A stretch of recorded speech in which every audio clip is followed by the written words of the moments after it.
This week on Did Y'all See, we're discussing Gabrielle Union suing BET, banking while black, and remembering Tommy Ford. Get into all this tea on Did Y'all See.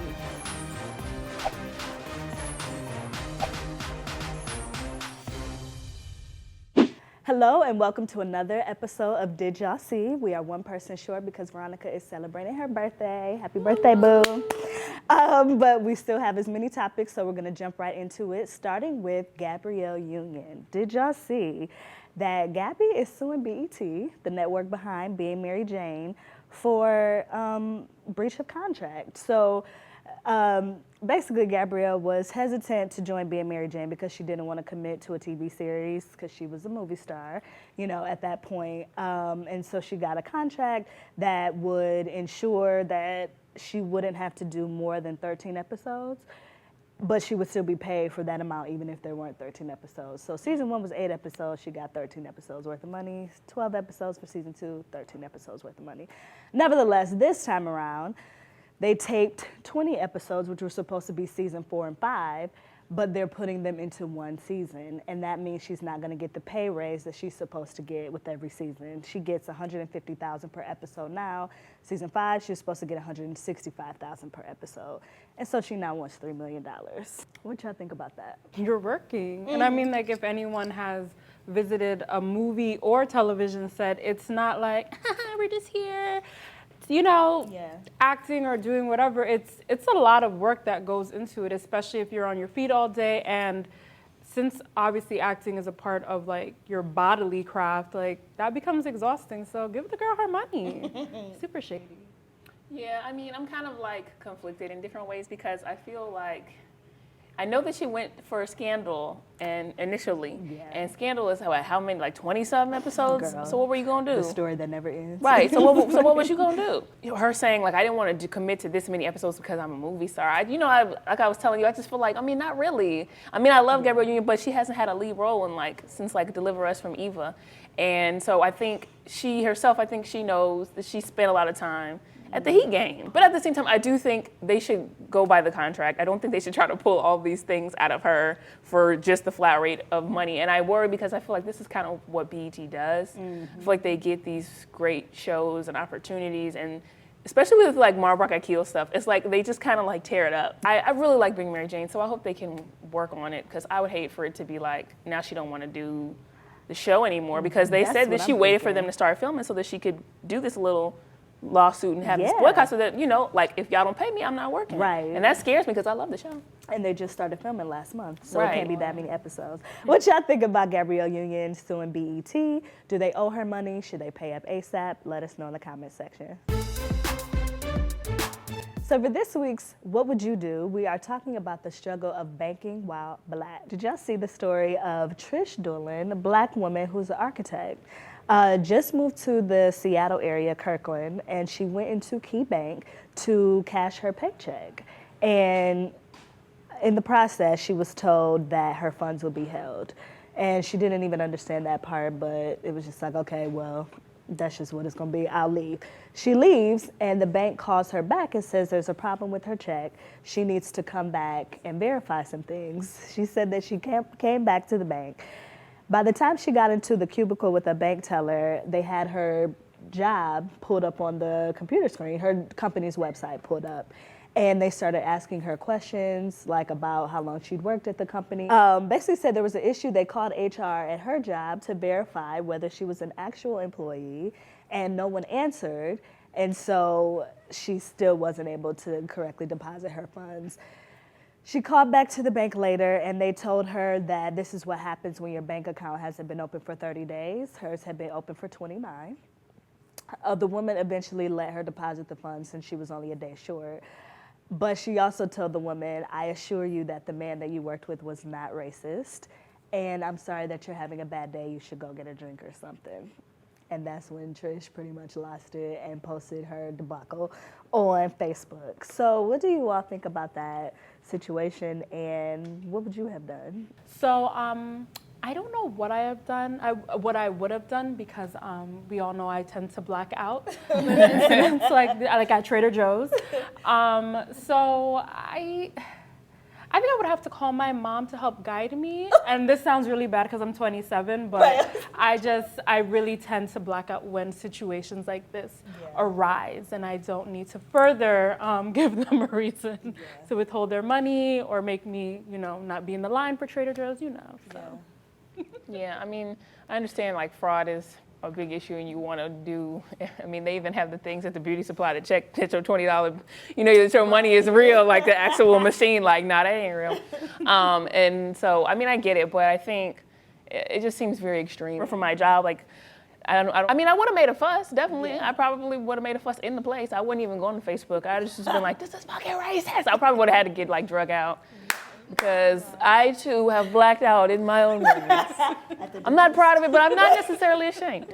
So right, at the dentist, everybody, I don't play that. Like, okay. Because I do think it's one thing to hold my money because my account hasn't been open that long. But first of all, you should have told me that from the get-go. Don't just say we're holding this, and not giving me a reason from the jump. And then second, that's totally different from calling up my employer. If it was me, I probably would have I'd just shut down. I can't be, but so I'd be like, I'm not speaking with you anymore. You need to get your manager in here. And that's it. When you're waiting on that first paycheck from a job, you need that money. You're in a new place. Right, so it's a wrap. So did y'all see how Black women are being blamed for the failings of Birth of a Nation? A Black woman took to Medium to write a very shocking piece about the unrepentant pettiness of Black feminists and how that led to Birth of a Nation only making $7 million in its opening weekend. And basically saying that the real issue Black women have with Nate Parker is the fact that his wife is a white woman and not the fact that he allegedly raped one. And to make matters worse, Roland Martin, responded to that story as if it was like a legitimate argument and then tweeted about it like, hate Birth of a Nation if you want to, but you cannot be out here discrediting this man because he has a white wife. And obviously that led to Birth of a Nation trending yesterday, and Black feminists were not having it at all. They sent out several tweets, talking about the fact that where were the Black men to support this movie if you were so worried about its success? If Black women were that petty to not support a man just because he had a white wife, we would not see a movie ever again. And the fact that if Birth of a Nation was a success, we wouldn't have received credit for that either. So how do you all feel about this? Backlash, I'm tired of talking about this man too, but I do think it's disgusting that Black women are being blamed for this. And how do you all feel about it? I'm not interested in supporting anyone who wants to smoke screen people, like I said last week. That's really what it is. And truth be told, honestly, truly, Black men are iconic for choosing their gender over their race. And when Black women do it, then we get dragged. I feel like people were looking for any reason to try to call this a failure anyway. I think they thought the film was going to make $10 million in its opening weekend, and it made like $7 million. And automatically it's a complete flop and failure. Like, it's week one. There are definitely going to be many weeks to come of this movie. It's in limited release anyway, so I don't know what people really expect. And to be quite honest with you, I mean, who was really supposed to be seeing this movie?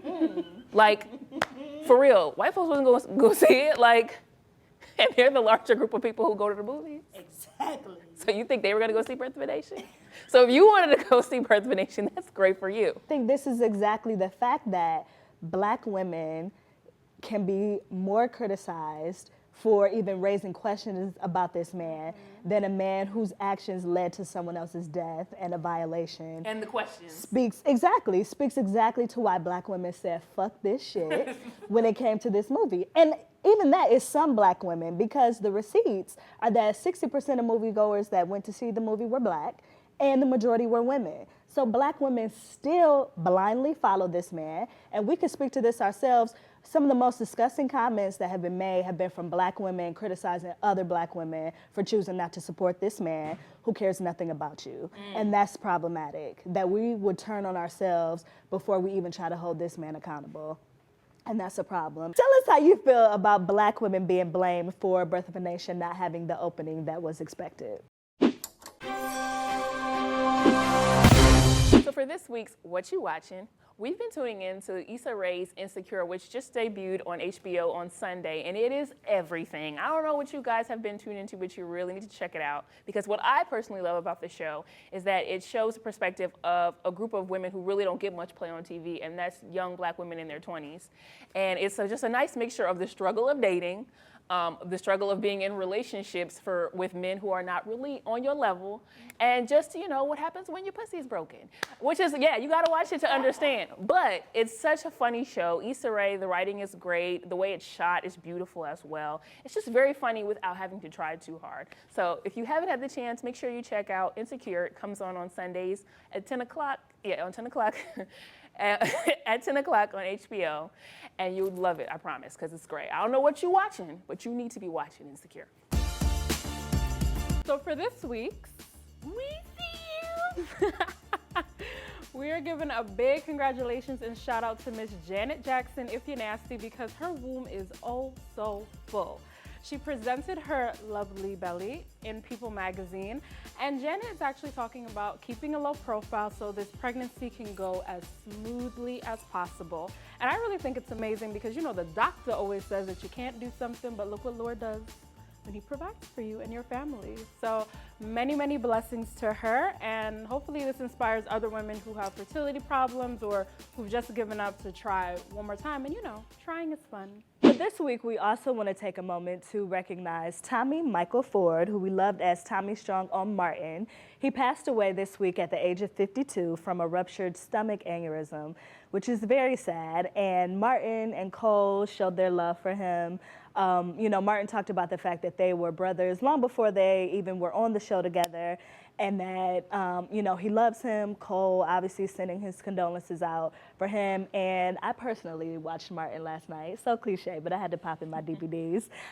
So do you all have a favorite Tommy moment or anything you remember? I was a young Don't say you didn't watch Martin. Girl, you 1 year young. Oh, right. I was a young girl. Disrespectful to the dead. Next.